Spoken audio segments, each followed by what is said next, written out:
Boa tarde. Ela está pedindo para eu sentar, mas eu falei, se eu sentar, vocês não me enxergam. Eu prefiro ficar de pé.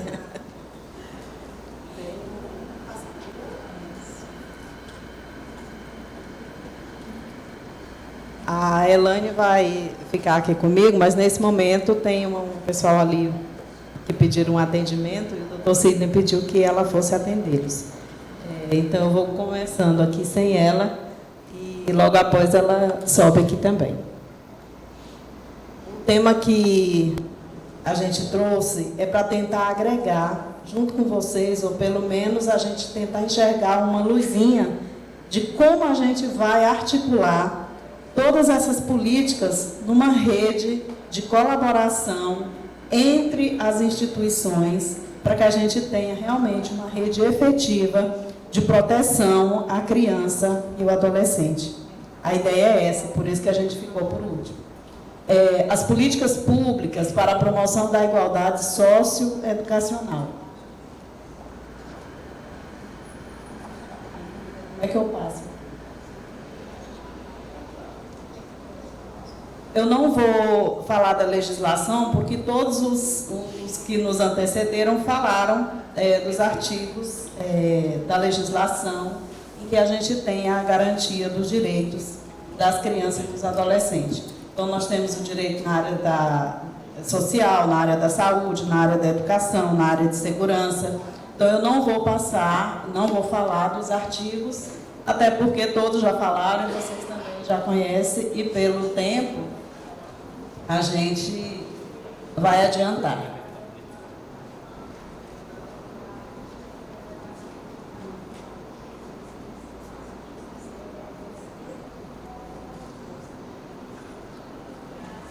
Só que voltando no direito à educação,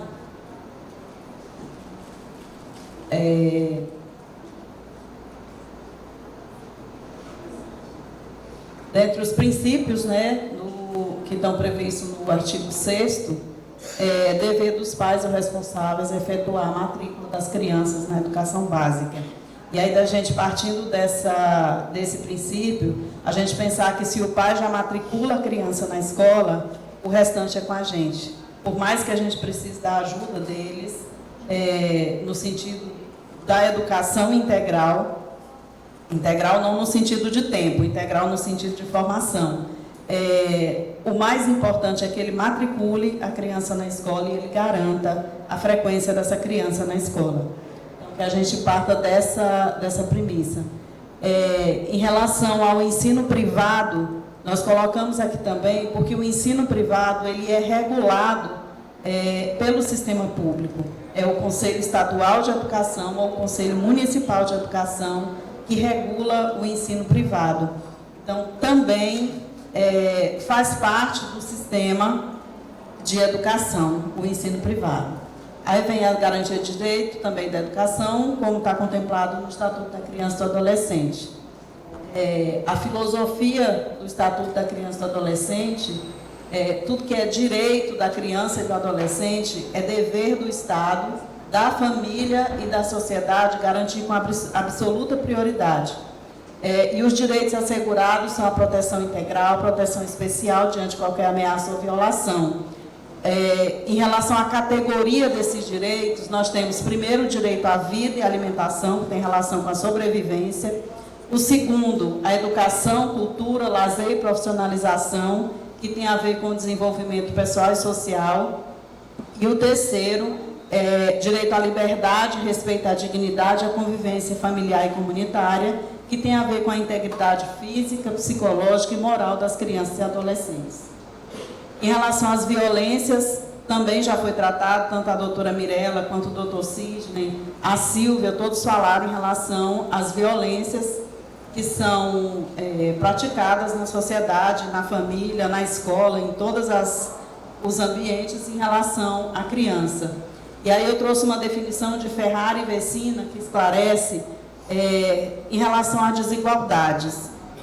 E essa desigualdade existente na sociedade, ela mantém esse ciclo cultural, no qual a assimetria do poder, ou seja, quem pode mais ou quem tem melhor condição ou mais força, submete o outro pelo fato de ser mais forte, né?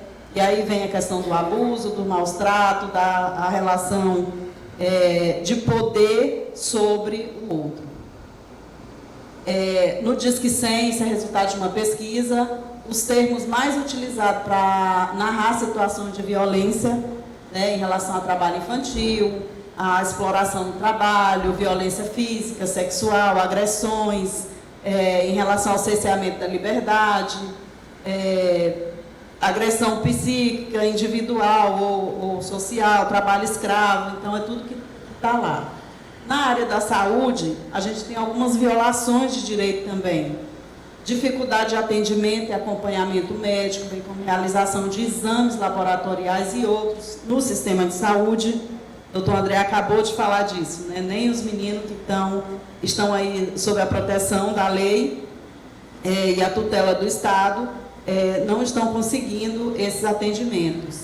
E aí falta uma estrutura lá na saúde para que esses meninos sejam atendidos.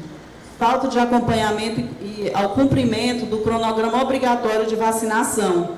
E aí a gente tem uma normativa nas escolas de que as crianças, para se matricular, precisam apresentar o cartão de vacina, o calendário de vacina obrigatória.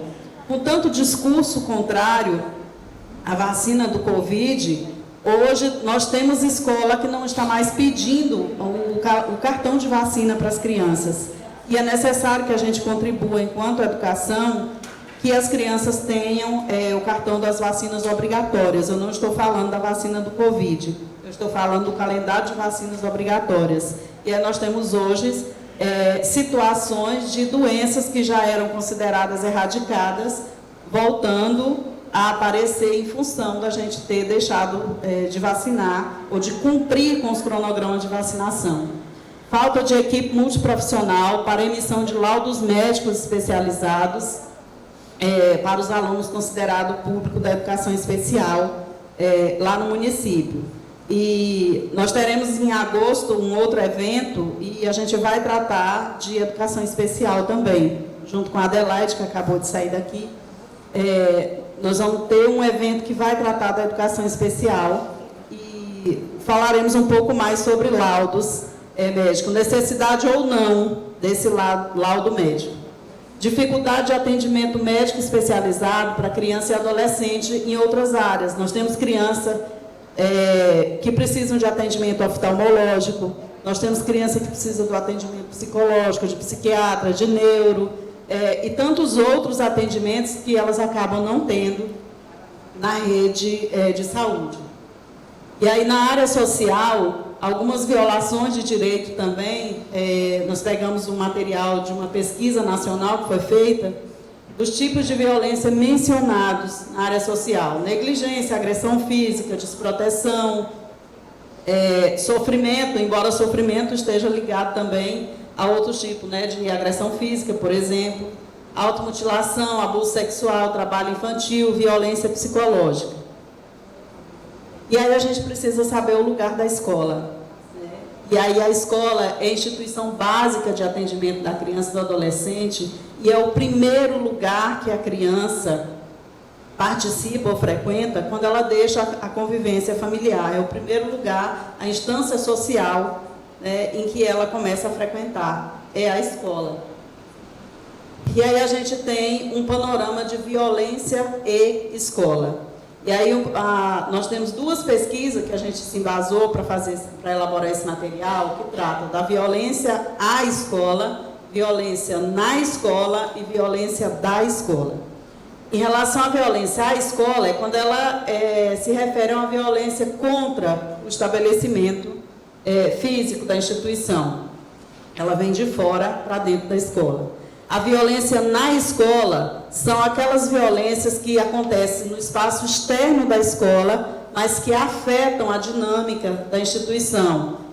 Criança que passa fome, criança que é abandonada, criança que sofre violência dentro de casa ou na rua, ela ocorre fora da escola, dos portões da escola, mas ela tem um reflexo muito forte dentro da escola. E nós temos também a violência que acontece dentro da escola.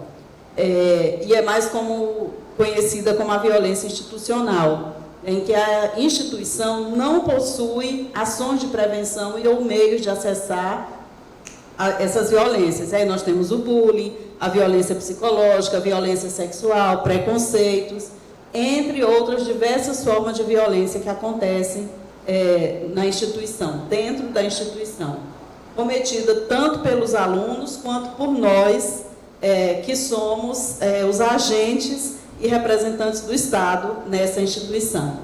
E aí algumas violações que a gente observa na escola, esse rol de violações que nós colocamos aqui, tem a ver com aquilo que a gente observa nas fiscalizações que a gente faz do Ministério Público. Transporte escolar inadequado, rotas exaustivas em que as crianças frequentam a escola, para a criança frequentar a escola, falta de monitores nos ônibus escolares, ausência de biblioteca, acervo bibliográfico e literário para acesso das crianças, ausência de laboratórios, ausência de áreas verdes na escola, com parquinho para a criança brincar fora da sala de aula, ausência de quadro de areia, até de um campo gramado. Nós vamos em algumas instituições em que os alunos dizem, se tivesse pelo menos um campo com grama, seria muito bom para a gente brincar. Se tivesse uma quadra de areia, seria muito bom para a gente brincar. Mas eles só têm aquele muro e a sala de aula, e às vezes nem um ventilador tem. Nós temos escola que ainda não tem nenhum ventilador na sala de aula para esses alunos. A ausência de política educacional para o território.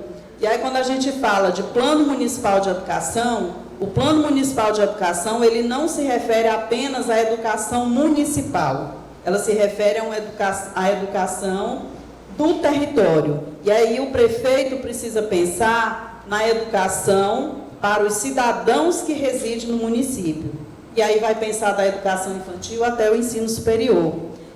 A prefeitura, é o município que vai ofertar até o ensino superior? Não. É cada um dentro da sua competência. Mas o município é o articulador dessa política. Se precisa de ensino médio para os cidadãos do município, o prefeito vai articular que tenha esse ensino médio.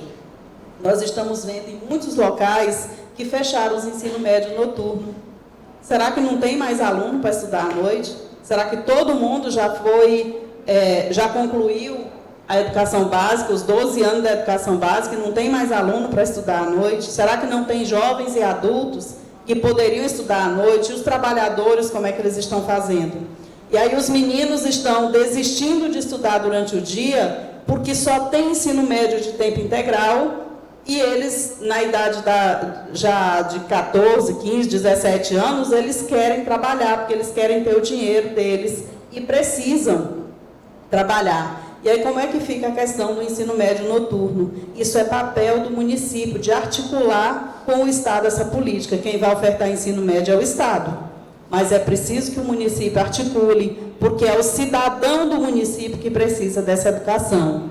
Ensino superior, não é o município que vai ofertar, mas é necessário que articule com a União, com o Estado, até com instituições privadas, que oferte o ensino o mais próximo possível dos cidadãos. Naturalização do abandono e evasão escolar e não cumprimento de dias letivos. A gente chega na primeira semana de aula do início do ano e do mês de agosto, muitas escolas têm uma desculpa que o transporte não veio, o transporte não está pronto, a gente está organizando alguma coisa ainda na escola, está realizando uma pintura. Por que não fez isso no período de férias? E estão tirando aula dos meninos na primeira semana, tanto do início do ano quanto do início de agosto. E quando a gente chega na primeira ou segunda semana de dezembro, a escola já está esvaziando. A gente não está cumprindo os 200 de eletivo, que são direito da criança e do adolescente. Tratamento de alunos com sarcasmo e ironias. A gente chega na escola para fazer uma vistoria e normalmente a gente entra no meio dos meninos, às vezes no horário do intervalo, ou no momento que eles estão na quadra, em algum espaço, para conversar com eles. A maior reclamação dos alunos e o pedido deles é fazer formação com os professores para que eles tratem melhor a gente. Então, a violência na escola é também parte do professor para o aluno. A ausência de atendimento inclusivo e desconsideração das situações de vulnerabilidade. Tem uma criança passando fome, tem uma criança que chega na escola, que ela saiu 3 horas da manhã de casa. Nós temos casos dessa natureza. Nós temos situações em que crianças de 3 anos saem 9 horas da manhã de casa para a aula começar 1 da tarde. Criança de 3 anos. Se fosse filho meu, eu não mandaria. Mas nós temos, isso é violação. Ausência de atendimento educacional especializado. Além de não ter a sala, não tem o atendimento em muitas escolas. A ausência de proposta pedagógica e currículo para atender os sujeitos que estão na escola. Se pegar o plano de aula dos professores, quando tem o plano de aula para a gente ver, o plano de aula está lá, uma lista de habilidades e de atividades, mas desconsiderando o sujeito que está ali.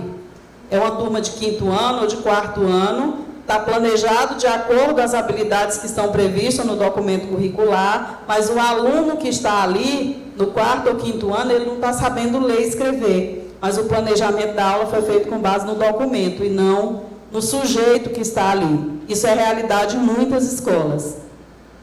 A ausência de avaliação institucional de aprendizagem dos alunos numa perspectiva formativa. O educator orientou a avaliação institucional e a avaliação da aprendizagem. De 600 e poucas escolas, vocês viram ontem os dados, 145 escolas fizeram a avaliação. Então, a gente precisa repensar como é que nós estamos trabalhando com essa avaliação. A gente está preocupado com o sujeito que está ali na escola? E como é que nós vamos trabalhar uma proposta pedagógica que atenda esses alunos se a gente não faz um diagnóstico? Ausência de sistematização e de acompanhamento e monitoramento das aprendizagens. Se a gente não acompanha, como é que o aluno vai aprender? Como é que nós vamos saber se o aluno está aprendendo? Então, nós temos situações de alunos. O ano passado, nós chegamos numa escola no mês de outubro, uma sala de aula que a professora tinha 11 alunos, era uma sala de 3º ano, ela só tinha 5 alunos lendo. 3º ano, mês de outubro, 11 alunos na sala. É uma escola particular. Mas os alunos não estavam lendo. E a professora me disse que tinha feito de tudo já, mas os alunos não tinham aprendido. Então, a gente precisa repensar o que nós estamos fazendo na escola. E a ausência de ação para intervenção em tempo hábil. Não dá para chegar ao mês de outubro numa sala de 11 alunos, somente 5 lendo. A professora disse que fez de tudo, e talvez ela até tenha feito mesmo, dentro dos recursos que ela tinha. Mas cadê a coordenação pedagógica? Cadê o diretor? Cadê a supervisão da secretaria? Cadê o Conselho Municipal de Educação, que não está acompanhando e ajudando essa professora também? Alimentação escolar que não atende à necessidade nutricional das crianças. Uma criança que sai 3 horas da manhã de casa, ela não tomou café da manhã. Ou mesmo que ela tome, quando ela chegar na escola, ela já está com fome. E a gente não ter um lanche extra para ela. Uma criança que sai 9 horas da manhã de casa, se ela almoçar, quando for 1 hora da tarde, ela já está com fome. A gente precisa ter um lanche adequado para ela, um lanche extra para ela na escola. É uma questão de humanidade.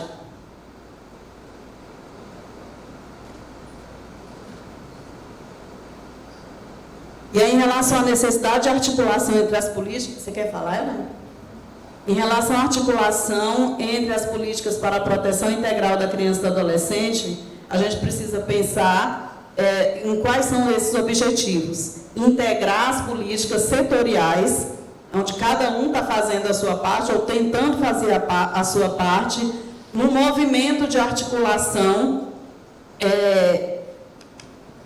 considerando as desigualdades socioterritoriais. Então, tudo aquilo que a gente entende que tem um levantamento de demanda ou que não tem e é necessário ser feito, a gente precisa fazer para que a gente enxergue os sujeitos que estão ali e a gente trabalhe com condições de atender essas demandas e universalizar os direitos sociais. Promover esse trabalho articulado e integral, intersetorial das políticas de assistência, segurança, proteção integral da criança, bem como a proteção especial. No caso da proteção especial, nos casos em que o doutor André estava falando sobre os alunos que precisam cumprir alguma medida socioeducativa.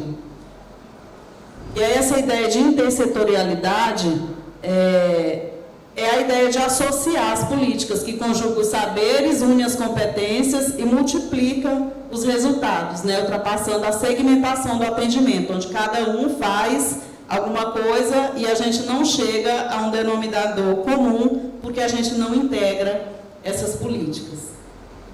E aí nós temos no município, na área da educação, nós temos o Plano Municipal de Educação, que ele foi feito com base no Plano Nacional de Educação, em que ele precisa ser o eixo condutor da política educacional do município. E aí a gente precisa cumprir as normativas legais. O Plano Nacional de Educação ele está com base na Constituição Federal, na LDB e no Estatuto da Criança e do Adolescente, e em todas as resoluções relativas à educação, atendimento à educação. Política educacional para o território não é pensar só a educação municipal, é para os sujeitos que vivem no município. E aí a gente precisa da educação infantil ao ensino superior. Planejamento das políticas de acesso. E aí essas políticas de acesso precisa considerar ofertar a vaga na escola, ter a vaga na escola, mas como é que nós vamos garantir a permanência e o sucesso desses alunos na escola? Para isso, a gente precisa ter acompanhamento de frequência, monitoramento de aprendizagem, para que a gente tenha realmente um efetivo aprendizado dos alunos. Necessidade de recenseamento da população. Eu acho que nenhum município no Tocantins, aliás, tem um município que eu sei que fizeram um levantamento junto com a Secretaria de Saúde, porque a pessoa me mandou, eu não lembro qual município, mas eles mandaram para a gente o recenseamento da população. É preciso saber quantas pessoas no município não estudaram, porque senão a gente vai deixar ficar fechando escola ou abrindo escola onde não precisa, porque a gente não tem um levantamento. Nós temos uma situação em Vanderlândia de uma escola recém-inaugurada que já foi fechada. Por que aconteceu isso? Porque não foi feito levantamento de demanda. Nós temos uma escola em Palmas, uma escola militar, que é do lado da outra. Será que haveria necessidade de ter uma escola do lado da outra? Então, uma escola vai fechar, enquanto lá no Taquari talvez precise de outra escola. Então, a gente precisa ter esse levantamento de demanda. Necessidade de implementação do regime de colaboração. O município precisa de creche, o município precisa de escola, instituição de educação infantil. E aí o município sozinho não consegue, se não tiver articulação com a União, no sentido de garantir a estrutura física e os equipamentos, e com o Estado, no sentido de garantir apoio técnico, para que vocês tenham formação de professores e de equipe. Necessidade de acompanhamento da vida escolar dos alunos. É preciso a gente saber, isso está previsto lá no plano de educação, esse acompanhamento das aprendizagens dos alunos. Necessidade de política intersetorial e interinstitucional, também está lá no plano de educação. E garantia de orçamento público para o atendimento. E aí vocês têm um PPA no município, mas às vezes o secretário de educação não sabe nem o que está previsto lá. Não foi previsto o recurso da educação, você vai olhar, é só o Fundeb no que define a questão de folha de pagamento e a manutenção da escola. É preciso que a gente saiba, nós temos metas no plano de educação que precisam ser cumpridas. Vocês têm que fazer plano de trabalho e esse plano de trabalho da educação ser contemplado no PPA do município. Então, o plano, ele contempla os principais entraves da educação. Isso foi discutido nas conferências de educação, que é a questão da universalização do acesso, que já está garantido na Constituição, alfabetização na idade certa, educação inclusiva, educação integral, educação de jovens e adultos, educação superior, qualidade na educação. Qualidade na educação não é só IDEB. Por mais que a gente tenha uma nota de IDEB, a gente precisa pensar na estrutura física da escola, nos equipamentos que são garantidos, na formação de professores, na valorização desses profissionais, porque a qualidade do ensino ela implica em muito mais do que uma nota do IDEB, e principalmente na aprendizagem dos alunos. Valorização dos professores, gestão democrática da educação. E aí vocês veem que isso também é uma das condicionalidades agora para que vocês recebam um percentual de recurso do próprio Fundeb. E o financiamento da educação. É necessário garantir que o financiamento da educação, que os 25% destinados à educação, seja investido realmente na educação. E aí vocês precisam fazer mapeamento das demandas educacionais, sociais e de saúde, implementação da política educacional para o território, com as metas e estratégias do plano de educação, enfrentamento dos entraves na atuação sobre violência contra criança e adolescente, previsão orçamentária para o cumprimento das políticas de educação, saúde e assistência, sensibilização de equipes escolares sobre infância e situação de violência contra criança e adolescente, acompanhamento do desempenho escolar e violência contra criança e adolescente, implementação de política para enfrentamento, está repetido, e compartilhamento de dados e informações. E aí vocês viram que na fala do senhor José da Guia, ele também falou dessa necessidade de compartilhamento de dados e informações. É preciso que a gente pense, quando vocês forem fazer o fluxo e lá nos municípios, é preciso pensar nesse compartilhamento de informações. E aí, de todas as discussões que foram feitas aqui, a gente pensou numa seleção de ideias, né, do que foi apresentado, que vocês possam cumprir algumas demandas na educação, na saúde, na assistência, com a participação do Conselho Tutelar e da Saúde. Implementação das metas do plano de educação, implementar o plano de trabalho da Secretaria de Educação, com garantia de planejamento orçamentário, mapeamento das demandas de criança que utilizam transporte escolar em rotas exaustivas. Todo município precisa saber. Toda escola precisa saber quem são os seus alunos que vêm de uma rota exaustiva e às vezes a diretora da escola não sabe. Às vezes a coordenadora pedagógica não sabe. Até sabe que tem um menino que vem de longe, mas ela não sabe qual é a rota que essa criança faz. Não são todas, mas tem algumas que não sabem. Definição dos fluxos para enfrentamento das violências e vulnerabilidade na educação. Aqui é só algumas das demandas, vocês podem ter muito mais lá. Articulação com a saúde, o recenseamento da população. Tem um agente de saúde que vai na casa das pessoas. Acrescentem no formulário do agente de saúde de 5 a 10 questões que vocês precisam de informações para a educação. Esse agente de saúde já vai buscar essas informações para vocês. Agora, isso precisa ser articulado. Prefeito, secretário de Educação, secretário de Saúde e de Assistência, para que a gente tenha. Não é o secretário chegar lá e demandar para o agente de saúde, porque ele não vai fazer, né? Então, e às vezes o secretário de Saúde, acontece aquilo que a Francinete colocou ontem, é concorrente do secretário de Educação, e vocês não têm esse acesso com ele. Então, é necessário que o prefeito articule esse atendimento. Definição de fluxo para o atendimento de estudantes no sistema de saúde.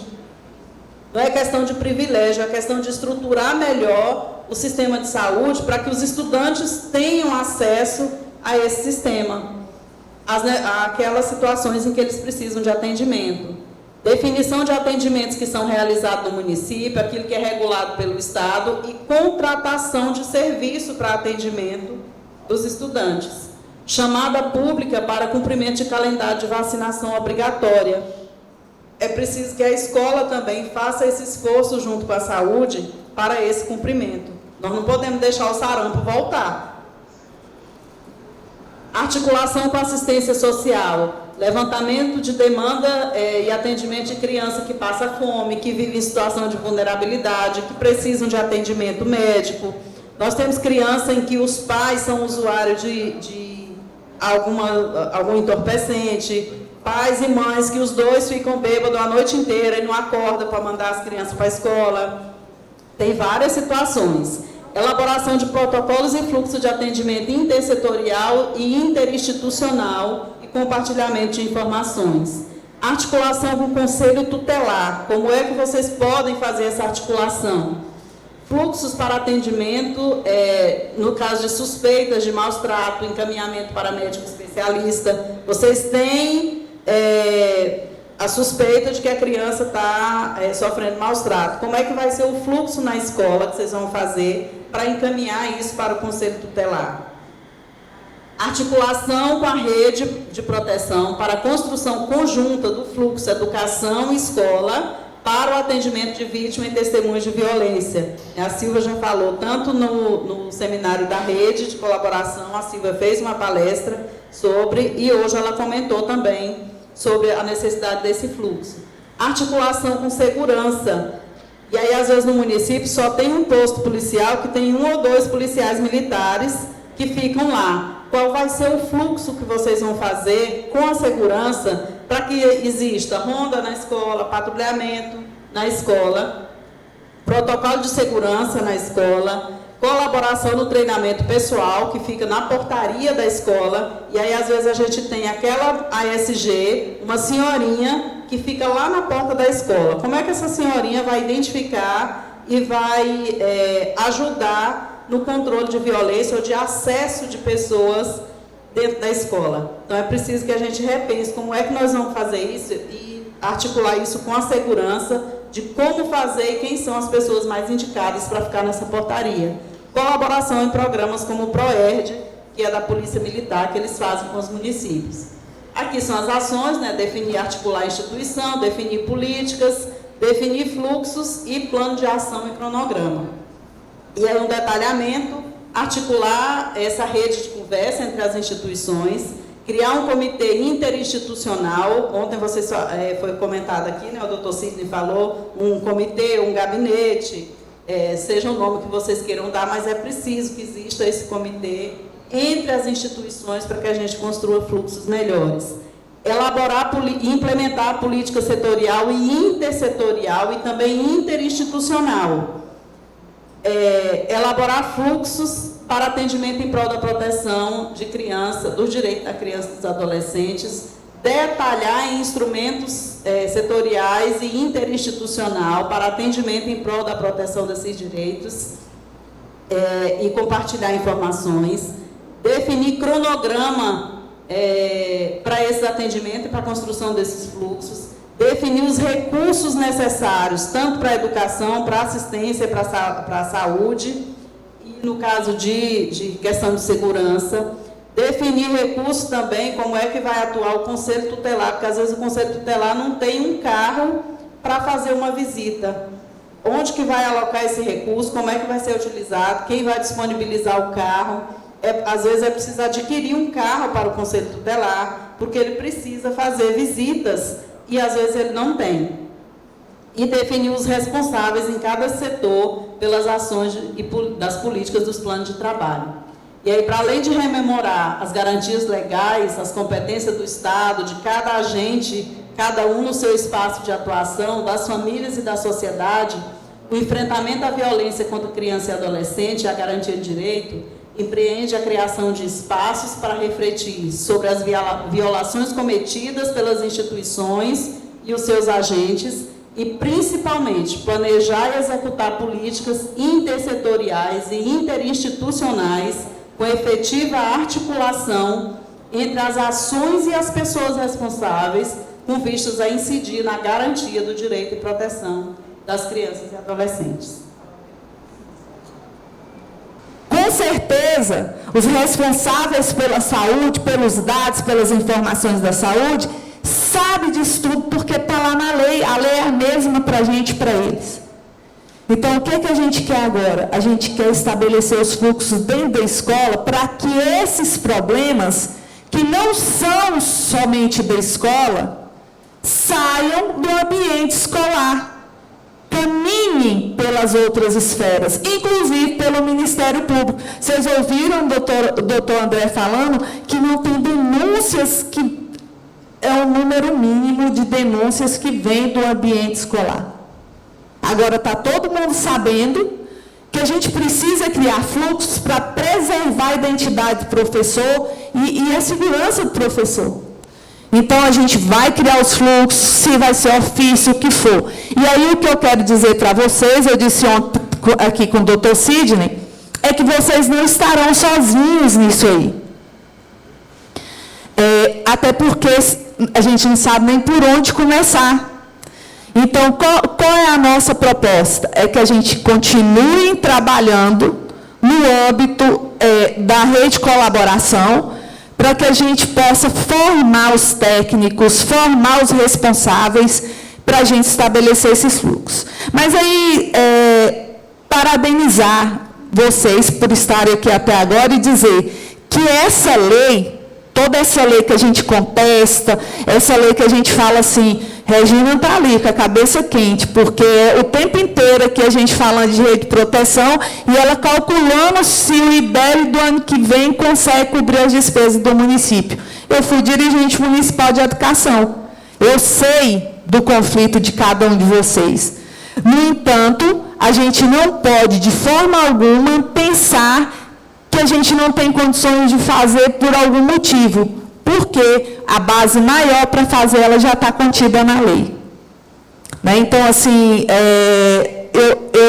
eu não quero fazer fluxos, não é porque eu quero chamar atenção e ser candidata a vereadora, não. Eu quero fazer fluxos porque a lei está falando que eu tenho que botar a rede de proteção para funcionar. E, nesse sentido, a lei ela é construída de representatividade, por representatividade. Então, os nossos representantes, eleitos por nosso voto, estão lá, militando e lutando por nossas causas, não é isso? E eu pergunto, quantos vereadores da educação tem em cada município? Muitos, né? Muitos. Eles se identificam como educadores? Não, a maioria não. A não ser quando tem uma briga política com o prefeito e vai brigar por causa de greve. Exatamente. Eles se identificam como agricultores, como comerciantes, exatamente, como qualquer outra coisa, menos como educadores. E eles não levam a nossa causa para a legislatura. E aí, as leis, elas ficam assim, pesam para a educação, né? E aí eu estou dizendo que não pesa para a gente, não é no campo pessoal individual, não. É no campo institucional mesmo, porque vem a obrigação, mas não vem o recurso, que é a nossa preocupação. Toda vez que a gente fala de fazer qualquer coisa, a resposta é: não tem recurso. Não tem recurso. E a gente continua optando por não elegermos representantes da educação. Tem bancada evangélica, tem bancada comunista, tem agropecuária, tem tudo quanto é bancada. E a gente não se ocupa disso. Então, eu quero dizer que toda percepção técnica, pedagógica, ela é, antes de tudo, política. Nós somos seres políticos. Agora, ter esse tanto de lei que defende a criança e o adolescente, que protege a criança e o adolescente, mas não ter efetividade, não resolve. Não resolve. Então, a gente precisa efetivar as leis para a gente buscar a briga e a disputa pelos recursos. Eu não posso nem dizer qual o valor de um abrigo, que eu não tenho recurso para um abrigo, se no meu município não tem abrigo. Eu não posso nem dizer que tanto vai ficar uma rota de transporte escolar adequado, se eu nunca fiz uma rota adequada, eu faço ela sempre precária, que é o que eu tenho condição de fazer. E eu dou o exemplo da alimentação escolar. Tem a legislação que fala que tem que ter a nutrição básica. Aí o nutricionista faz um cardápio lindo e maravilhoso para a escola. Com fruta todo dia, com o que tem que ter. Aí quando vai para o financeiro, o que a gente faz? Corta tudo e dá o cardápio que o dinheiro dá. A gente tem que parar com isso. Defender e o município ainda acha... Bom, não quero entrar nessa discussão, vocês me poupem, por agora. Então, gente, o Estado somos nós. Não tem como a gente dizer que a responsabilidade é do Estado e é desse auditório. e é do prefeito, e é da dirigente. Nós todos somos estados, né? Nós todos compomos o estado. Compomos como cidadão, como profissional e como instituição mesmo, como estado. Nesse sentido, quando o gestor assume a função de gestor, ele sabe o que ele está assumindo. Tanto que quando prefeito, dirigente, alguém aponta para mim e fala assim, olha, mas essa situação aí não tem dinheiro eu resolver porque não tem dinheiro. Isso é histórico. O dinheiro não sumiu de ontem para hoje. Antes de você resolver ser dirigente municipal, antes de você resolver candidatar, você já sabia que o município não tinha recurso para essas coisas. E já sabia que a lei existia também. Então, são reclamações que não cabem no campo da discussão. Eu sou gestora. Eu tenho a obrigação de fazer. Por quê? Eu não sou a Elaine. Eu sou a gestora do município, que o município é Estado. Não é Estado Tocantins, é Estado-nação. Então, se eu vou lá e assumo, como nós já assumimos, né, Regina, em distintas vezes, você vai lá e assume, você assume sabendo a bagaça que você está recebendo. Você assume como desafio de que, sem recurso e com a obrigação de fazer. Então, isso não... Eu ouvi aqui, na abertura, falar, mas a gente, quando entra, a gente não sabe. Lamento, não devia ter entrado. Porque quando você entra para qualquer...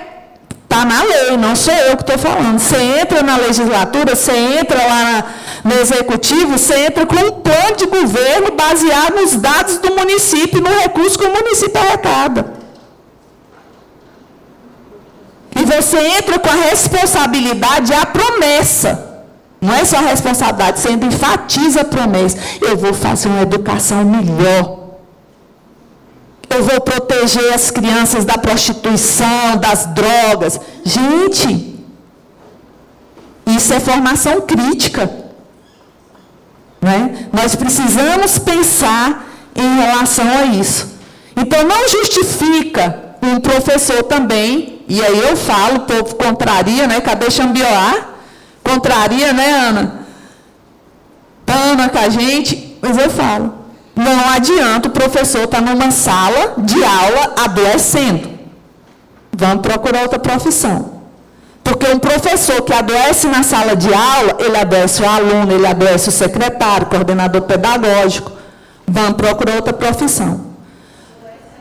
Porque a profissão de professor é uma das piores na nossa avaliação de nós professores. Nós já falamos, Deus o livre do meu filho ser professor. E estão lá encasquetados, aposentando, né? E aí quando você fala, vamos fazer, eu não dou conta. Fale para esse professor que ele lá, ele não é privilegiado. Ele lá é um servidor público, ele é Estado dentro daquele espaço. Ele como espaço, ele como Estado, ele tem que garantir que aquele aluno aprenda, que aquele aluno esteja protegido. Não é ele a criança ou o adolescente dentro daquele ambiente. Não tem essa lei que protege o professor do aluno. Não é o inverso. A carreira dele tem a legislação da carreira dele, da nossa, que eu também sou professora. Nós somos regidos por uma legislação que nos obriga. Não é assim? A nossa profissão? A gente não pode inverter o valor. Eu acho bonito quando a gente fala isso. Né? O ambiente de trabalho tem que ser um ambiente de realização. Tem que ser um ambiente de satisfação. Tem que ser. Mas obrigatoriamente não é. Senão não era trabalho, era prazer. Quem faz isso ser prazer somos nós, porque trabalho, a imagem de trabalho que eu tenho na minha cabeça é de quebrar pedra com machado. Então, ali é a obrigação, ninguém vai na escola para ter prazer. Né? A gente vai para trabalhar. Eu faço da minha profissão prazerosa porque eu faço com amor, eu gosto do que eu faço. Mas a gente não pode, em razão das nossas insatisfações, a escola está me adoecendo. Pede licença. Não é? Não pede? A pessoa doente tem que tratar. O burnout é uma das doenças que mais tem acometido os profissionais.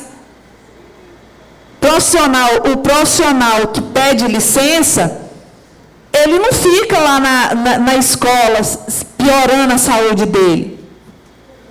Né? A gente tem que parar com isso, que a gente tem que estar trabalhando doente. Aqui, né? A gente está aqui. O dia que a gente até estranha, gente, tanto que eu sou da sala de aula, Cleidiana também. Eu espirrei lá na minha sala, nesse período de Covid, pós-Covid. Silvia virou para a gente e falou assim, vai lá na saúde fazer seu teste. Eu cheguei na saúde para fazer meu teste, positivo. Falei assim, pode ir para a tua casa. Você vai passar a sua quarentena lá na tua casa. Aí eu ainda encontrei com o doutor Sidney, tinha muito trabalho, o doutor Sidney falou assim, não, eu boto máscara e tal. Aí ele, vai para a tua casa. Então, por que na escola é diferente?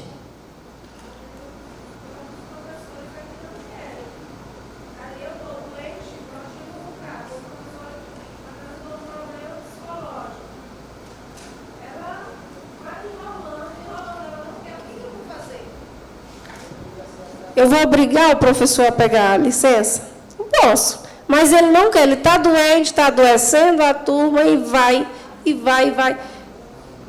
O difícil é que ele não quer fazer isso. Eu não consigo entender de um professor doente não querer licença. Não, ele não quer. É porque é contrato. Ele é concursado, ele é efetivo. Efetivo. Nesse caso, eles alegam isso. Eu vou sair, como que eu vou continuar o tratamento? Como que eu vou permanecer? Financeiramente. Fica sem receber? Nesse caso, se ele pegar uma licença não remunerada. Não, licença saúde é remunerada, minha gente. Uma licença remunerada?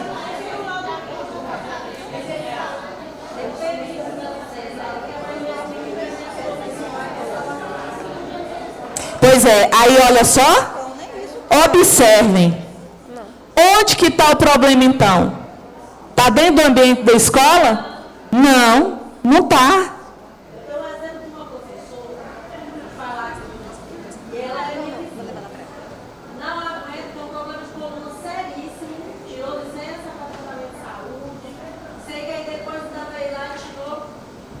Ela tem um problema de coluna seríssimo, tem os laudos e tudo. Ela disse que não aguentava nem levantar o braço com um pincel e tal, que o estresse na sala de aula agrava o problema dela, enfim. Tirou licença, tudo organizado. Depois foram lá no regime jurídico único, ainda viram que tem direito a uma licença-prêmio, tirou esses 6 meses de licença-prêmio. Resumindo, ela não pode levantar o braço para escrever com o pincel lá no quadro, o estresse com os alunos, mas carrega os netos o dia todinho nos braços, lava a área quilométrica no rodo, todo santo dia. Então, o que eu quero dizer é o seguinte, o problema, qual é? Nós precisamos de respostas, né? Qual é o problema? Está claro. Procedimento administrativo.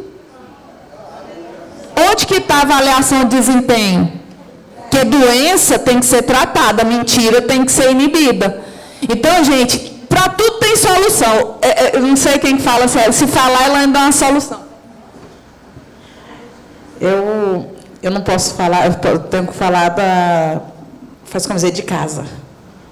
Não posso aqui estar falando assim de modo generalizado, mas lá do meu município, Centenário, a gente também nós temos essas problemáticas, e eu vejo como nós estamos aqui 2 dias falando de rede, dentro do nosso trabalho também tem uma rede de proteção também desse tipo de trabalhadores. Eles têm uma rede de proteção desses trabalhadores. Esses trabalhadores, eles têm vereadores, eles têm prefeito, eles têm um monte de então tem a rede de proteção deles. Eu creio, isso é uma coisa minha, eu acredito que, não dentro de um tempo muito longo, a educação, eu creio que a gente ainda vai presenciar todas essas mudanças que vão acontecer. Eu acho de fundamental importância tudo isso que a gente está participando, esses dias estressantes, se a gente analisar, meus colegas secretários que aqui estão, a equipe aqui, a Elaine, Cleudiane, que a gente vem assim num processo de aprendizado tão significativo nesses últimos tempos, e eu creio que logo, logo, tudo isso, nossas insatisfações, elas vão sendo sanadas na medida do tempo. Por quê? Porque está sendo aguçado essas problemáticas que antes não eram. E agora tem horas que a gente fica pensando em até desistir de tudo, se sentindo incapaz de fazer mover essa engrenagem, mas eu acredito que ela vai rodar.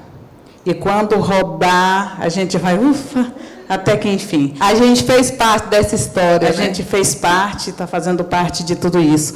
Mas o que eu quero dizer é que essa problemática, o que inviabiliza a gente, como secretário de Educação, fazer acontecer, é a outra rede de apoio que a gente tem, que assegura esse profissional, que diz que, para bom entendedor, leia as palavras baixas, eu não preciso nem explicar mais sobre isso aqui. Então, era isso, gente. Obrigada pela oportunidade. Aí volta de novo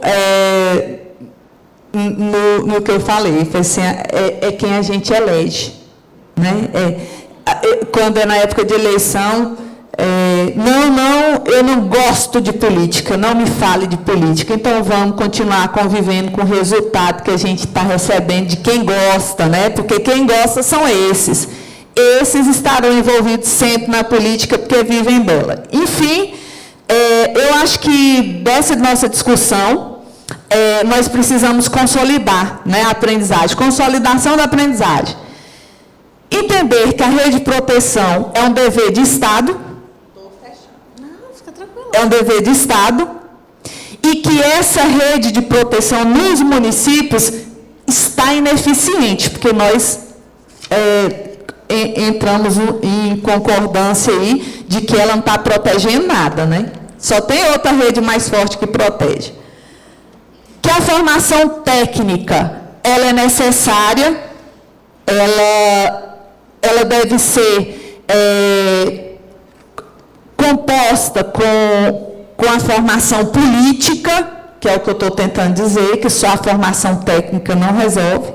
Nós precisamos de uma formação crítica política e permanente. Por que é permanente? Porque eu vi só aqui nessas mesas umas 10 leis que eu ouvi falando assim, vocês têm que estudar lei tal, vocês têm que estudar lei tal. Então, sempre vai ter o que estudar. E não só a gente, mas tem que ter um currículo permanente, né, de estudo para os técnicos, para os responsáveis. A responsabilidade do gestor, do professor, a gente sabe que cada um é gestor no âmbito, né?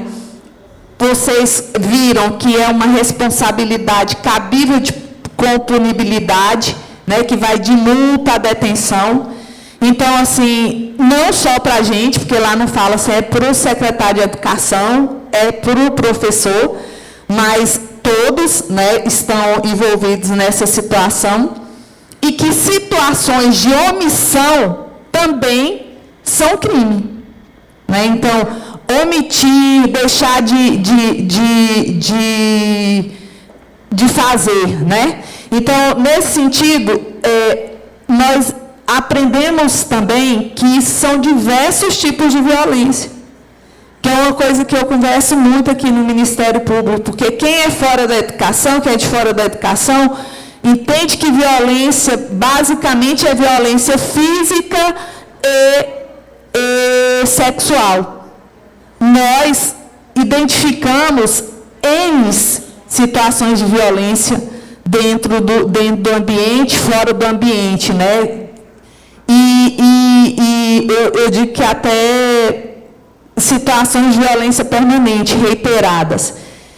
E quem está na ponta do sistema, quem está lá, o povo fala bem assim, essa sala aí de cima, nós que estamos na ponta. Vocês não estão na ponta, quem está na ponta é a criança. Tá? E a criança, depois da criança, ainda tem a família, que a gente sempre reclama, mas a família também, ela tem as necessidades aí em relação ao Estado. Por isso a gente precisa articular a rede, assumir a nossa cadeira de educação no sistema de garantia. Nós da educação somos parte do sistema de garantia. Nós precisamos dos dados da saúde. Nós precisamos das consultas com os psicólogos. Nós precisamos das visitas do CRAS nos nossos alunos lá na escola. Porque uma coisa que a gente precisa ter claro é que nós fazemos políticas públicas. Nós devemos fazer as políticas públicas. Formar essas políticas públicas para prevenção e de forma ordinária. Que é? Por exemplo, crianças que apresentam deficiência visual. Eu sei que a criança tem deficiência visual, estou vendo que ela não está conseguindo enxergar, ela não vai aprender. Eu tenho um fluxo. O professor identificou, faz o quê? Preenche o formulário, encaminha, fala o que ele observou. O psicólogo, o assistente social, encaminha direto para a Secretaria de Saúde disponibiliza a consulta, disponibilizou a consulta, de lá da saúde já encaminha para a assistência social, providencia o óculos. Precisa do Conselho Tutelar para isso?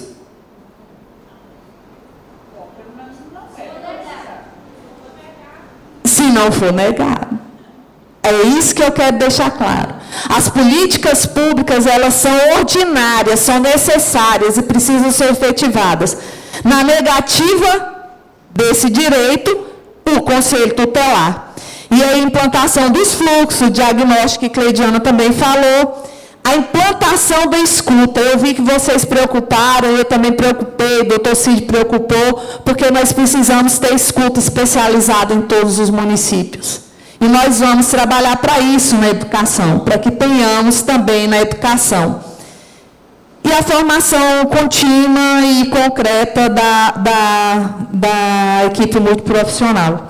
Gente, no mais, nós estamos aqui, o Ministério Público para a Educação é muito acessível.